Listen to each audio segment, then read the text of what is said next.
ها؟ مدت گرفتم تا صبح مدت داشت. چرا؟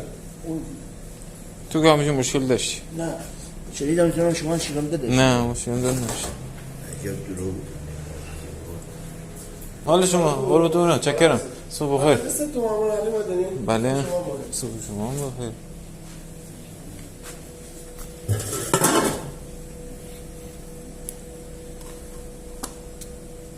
بده شما ستون.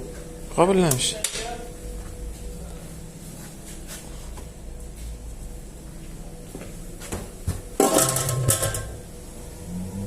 شکر شما دیدی بودی؟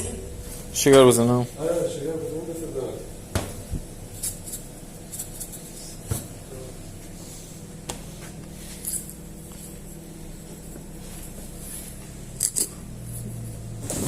شکر چه دیگه.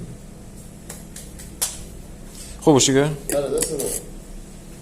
فقط شکر بزنیم باز زود بخوریم دیگه. باش.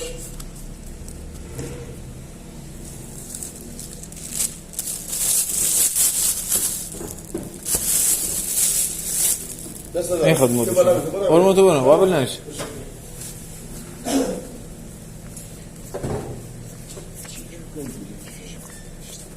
ها؟ مدت گرفتم تا صبح مدت داشت. چرا؟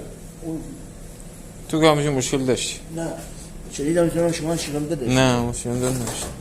عجب دروغ.